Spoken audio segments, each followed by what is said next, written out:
got to respect people who turned the lights on for you.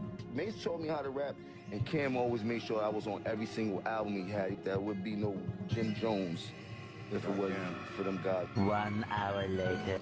It's good to hear you give Mase his flowers. I ain't giving no flowers. I love to hate, because I'm a hater myself. Okay. You don't think Pusha T should be on the greatest 50 rappers of all time list? Ow! What has he done? What has he done that puts him in the greatest rappers of all time besides talk about Daddy? For this reason, Jim Jones crashed out once more. Pusha was speaking directly to his soul while staring into the camera. Run from the spirit of repossession. Too much enamel covers your necklace. How buy bitches, you buy them sections. You buy watches, I buy... After a bank reclaimed his home, Pusha informs Jim that he ran away from the spirit of repossession. That is a great deal of nasty work. However, the nastiness didn't stop when Mase showed up with popcorn.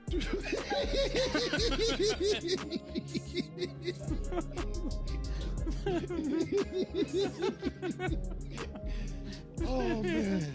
Okay. It's what they want. The most ridiculous thing about it all, though, is that Jim still refuses to move on and accept the loss in spite of all of this humiliation. He really responded to Pusha's trash in a freestyle earlier. Furthermore, he is currently using Instagram to disparage Mase and Pusha. Jim should be corrected by Mase and Cam, though. A fan, you begged us. You are a fan, a fan. Pause though. Get off my. First, let's talk about how Jim Jones was totally destroyed by Pusha T's Tiny Desk performance. Pusha and Malice performed a fantastic show at the premiere of their return album, Let God Sort Them Out. One standout performance was Chains and Whips, a recent collaboration with Kendrick Lamar, in which Pusha and Malice purged Jim Jones of all dirt. Both the Tiny Desk performance and their superb lyric breakdown demonstrate that Push didn't bad. And he didn't flinch while he recited those bars. In fact, he was unconcerned about the cameras. He was looking straight at Jim with a blank expression and an ugly grin on his face. Break you to pieces. I hum a breath of it. I will close your heaven for the hell of it. It seems to be valor amongst veterans. I'm watching your fame escape relevance. We all in a room, but here's the elephant. There's no tombstones in the desert. I know by now you get the message. Uncle said, nigga, you must be sick. All you talk about is just get rich. Choke my neck, nigga. And Push slapped Jim around. He also rapped precisely. However, what are you aware of? Jim Jones is entirely accountable for his own deeds. So he exposed himself to this when he started criticizing Pusha for nothing other than his love for Drake when Pusha says we're all in the room. But here's the elephant, it's at the moment when the bar is strapped to whips. You're not in your element while looking for a feature. Jim persisted in begging Drake for a feature, even going so far as to claim that Drake is the greatest rapper of all time. He was disgusting. For you, where does Drake stand in hip-hop history? I would say he's the greatest. And when Push slapped Jim around, he also rapped precisely. However, what are you aware of? Jim Jones bears full responsibility for his acts. So he exposed himself to this when he started criticizing Pusha for nothing other than his love for Drake when Pusha says we're all in the room.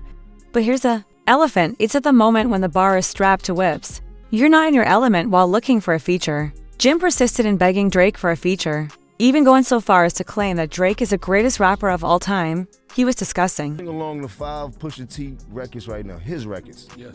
Name I love Pusha. Nostalgia. Oh, you was a Pusha T fan. He's like, I didn't know he had fans like that. Can you name 5 Pusha T records? No, his records. See, but, no, can you? No, can you rap to 5 Pusha? I can't rap 5. No, all right, can you rap to 5? Wait. Can you rap? If 5 Pusha T records, not the records he's featured on, if 5 Pusha T records came on right now, could you rap them? You could rap 5 Pusha T records? Yeah. Could you rap 5 Pusha T records right now if they started playing? What do you mean rap though, like the hook? Could you sing them? You're not in my top 50. You might be in Charlemagne's top 50 and things like that, but you haven't done that much for me in my life. Like I didn't never want to be like Pusha. I never had a Pusha moment in my life. I never thought like you did. Like where I'm from, I want to be like you if you was really that dude and that rapper and things Wayne like that. It's like Pusha. He was influenced by Pusha. Yeah? Okay, cool. That's why Pusha did the Mr. Me Too record. Okay, cool. You a very strong Pusha T fan. Nigga, you was nowhere near top 50. You top 950. The Rap Caviar podcast. Jim later reiterated his argument that Pusha shouldn't be in the top 50 because he hasn't made any noteworthy contributions to culture. Pusha T should be on the greatest 50 rappers of all time list? Ow. What has he done? What has he done that puts him in the greatest rappers of all time besides talk about that he probably didn't kiss? What has he done? Nobody has dressed like him. Nobody wants to be like Pusha T. No, I don't remember nothing. And let's not be evil, but we don't talk about rap where that's popping the want to be like. I don't know too many in this game that was leaning towards being like Pusha T. I don't know no records they play in the club with or Pusha T. They don't play outside. NBA Youngboy before Pusha T. That's wild, Jim. That's NBA Youngboy before Pusha T? That's crazy. What do you... What? Nah, Jim just trying to get everybody mad. Pusha T around out here. You heard? Jim trying to get everybody mad. That's Jim's... Look at him. Look at him. That's what I'm trying. That's how I feel about Pusha T. His freestyle response, however, showed that Pusha T's savage jab against chains and whips clearly resonated. However, here's the twist. He recorded this 2 years ago when the song first came out. Shit was trash, we gon' let them get a do-over. They got you gas, you must think that you the new Hova. You a 4.0, I jumped in a new Rover. Your brother still jumping in bed and you tell him move over. These two roads don't know what to do on no raid. Kanye gave you whip. Who were wondering how Jim came up with the beat for Chains and Whips 2 years before the song was released. The explanation is right here. At a Louis Vuitton runway show, clips walked out to the song, and parts of it leaked. Jim released a freestyle after finding the beat the next day.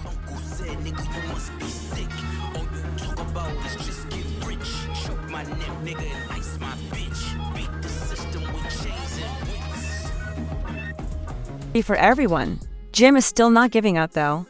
Following the success of Pusha's Tiny Desk performance, Jim ridiculed him on Instagram.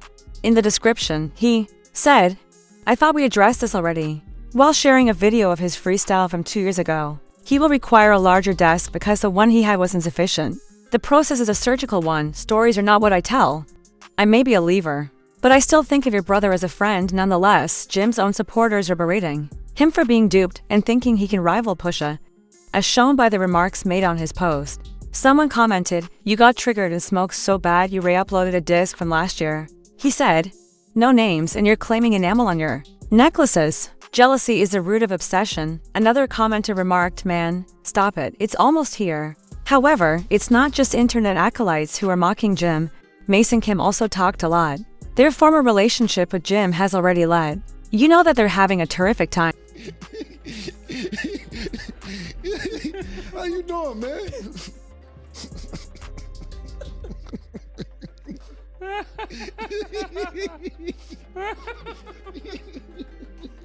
Yes, play too. Oh, what's happening? Oh man, crazy man.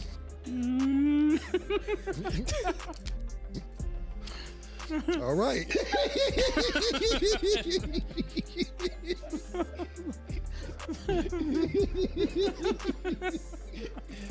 Oh man.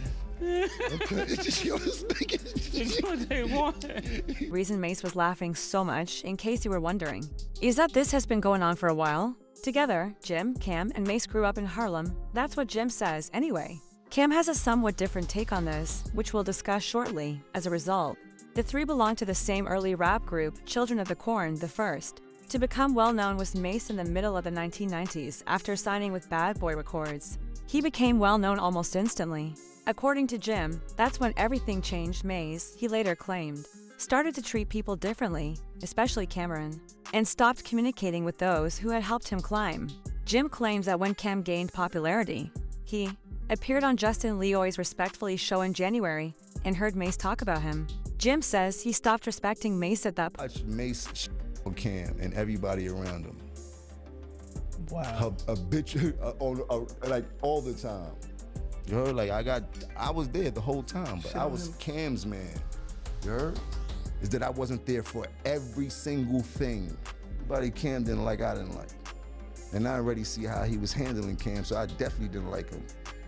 You dig? And then I seen how much love Cam had for him and how Cam was jumping out the window for him, which a friend should, like that, like being overprotective, making sure nothing happened. Like he was trying his best to make sure that Mase stayed as safe as possible, but Mase had got that money and lost his. Cam kept up his hard work despite Mase's rise to fame under Diddy. And when Jim finally got his chance, he invited him along. The Diplomats were built by them together. Following Diddy's turmoil, Mase quit his job to pursue a career as a pastor. He came back years later in an attempt to re-enter the scene. Jim, though, didn't believe it. In his opinion, Mase was unpredictable and self-centered, switching between rap and religion and exhibiting when being in the spotlight was convenient. There was no denying that Mase and Cam had previously had difficulties.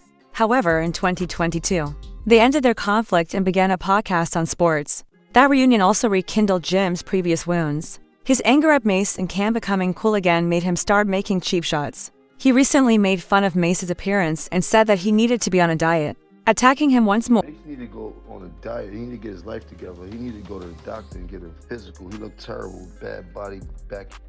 Nigga look big around the neck, waist look crazy. I'm body shaming this. You heard? He need to go get his shit together, get on the treadmill, do some push-ups, do something. You heard? Especially for playing with me.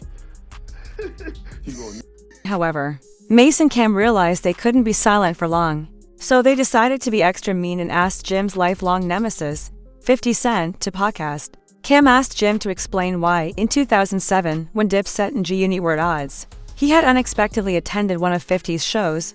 At this point, Cam knew what he did. He tossed the question up like a dunk, expecting Jim to dunk it, and just that's what happened. He was your man, like on the side, like on the side, just he was not a rapper at all. Right. So when Ballin' took place, and I'm looking and I'm going, oh, he having a moment. That's the Lloyd Banks. That's Lloyd Banks thing. He wanted that. He was watching them be that, like Mase be that, and Cam be that, and looked at, and it was finally he had one. Mm-hmm. And I just looked, and I knew I just took the shot, murder, to see, because I wasn't sure he was gonna go for it. But I was like, we like Jimmy better than you anyway, Cam. You gotta watch to see how he responds. And then you see, he like, oh shit, he really like that. Give me this, get me Jim. Yeah, tell him we want you at the show.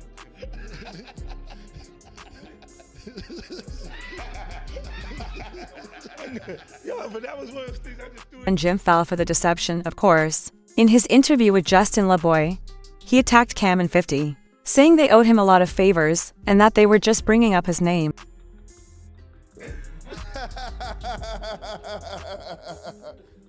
They got nothing else to think about but Capo. I did a lot for them in their life, you heard? Both of them. Pause though, get off my dirt. There's only space on there for baby girl, man. Come on, man. Subsequently, Jim appeared and took full credit for the Dipset's appearance. He also claims that he served as the idea for Cam's whole look, including that recognizable pink fur coat. I created the aesthetic. Okay. For the Diplomats. You heard? Dan and Cam's pink. You heard? He'll tell you. Nah. All right. Sooner or later, he's gonna have to tell it. That was not going to sit well with Cam. In his retaliation against the program, he attacked Jimmy. He thoroughly examined Jim's background story and chastised him for lying about being from Harlem. He also made it clear that Jim wasn't a writer from the beginning. According to Cam, they weren't in the trenches together, and Jim wasn't part of the original core. He was a late arrival. You are from the Bronx, bro. You are not from Harlem. Why do you keep thinking that you are from Harlem, bro? You are not from Harlem. I did not grow up with you, man. I did not grow up with you. Contrary to what you believe, I did not grow up with you. You are from the Bronx. Did your grandmother live? Did your grandmother live in Harlem? Yes. Did you come see her? Yes. Did I see you time to time? Yes. I did not grow up with you. Cam was even more enraged by Jim's assertion that he had learned from Mase in the Bad Boy days. With the statement that Jim wasn't even alive at the time, Cam ended that. By the time Jim got there, Cam says, children of the Corn had already made a name for themselves. Jim was merely a fan as well. Mase, myself, Big L, even though Mase and Big L on the same page, Bloodshed, my man Herb McGruff, we were super duper popping in the street prior to the internet. Everybody knew we was about to get a record deal. Everybody knew this, nigga. It wasn't no secret. Basically, you heard our freestyles, and you came up to me one day when I was chilling in front of the house. You said, and this word to my dead mother, yo, man, I heard the freestyles. Y'all killing it. Yo, you know my grandmother died. If y'all want to come by and just hang out, y'all could. Y'all more than welcome. We like, all right, Joe Mo, thanks. It didn't really make sense at the time because we like, yo, man, where's Joe Mo inviting us to his house for? Even though he cool. But it didn't make sense to be going to Joe Mo house. I never needed nowhere to stay. You act like your couch. You was a fan. You begged us. You were a fan. Come on. A fan. We didn't grow up with you. I am from 100. Free Cam. Nevertheless, didn't stop there. Mase taught me how to rap, Jim continued. And Jim supplied the receipts after admitting this himself. You was so cool. And we was like, yo, Joe Mo's a nice guy. Mase like, yo, I think I'll teach him how to rap. Mase actually taught you how to rap. Literally. Literally. He taught you how to rap. You'll say it. Matter of fact, bring up the clip. Mase helped me actually learn how to rap. Mase taught me how to rap. Mase actually showed me, he was the first person to show me how to rap. Mase actually sat me down and showed me the magic to rap. We taught you how to rap. How you ran the whole organization. How you made Diplomat. You ain't make none of this stuff. You was a fan. The best parts of the entire program were those intermittent cuts to Mase devouring a bucket of popcorn and almost fainting from laughter. I didn't think it'd be a big deal because you make up with every nigga put hands on you. But I see the pattern now. If I agree to disagree with you and don't want to take it that route, because they got. What's crazy is that Mase didn't even need to bring up Jim. All he did was sit there and eat his popcorn while giggling. Still, he managed to get Jim sufficiently agitated to respond that he would slap the popcorn out of Mase. Body, you think like when they be like big, bad body, taco eating, stew, that's what he reminds me of. Slap the popcorn out. But this is the issue. Jim is not done yet. He and Drake are now collaborating on Iceman, his upcoming album, for abandoning him. He also appears to be preparing retaliatory assaults against Push, Mase, and Cam, among others. Furthermore, one track has the power to completely alter the plot.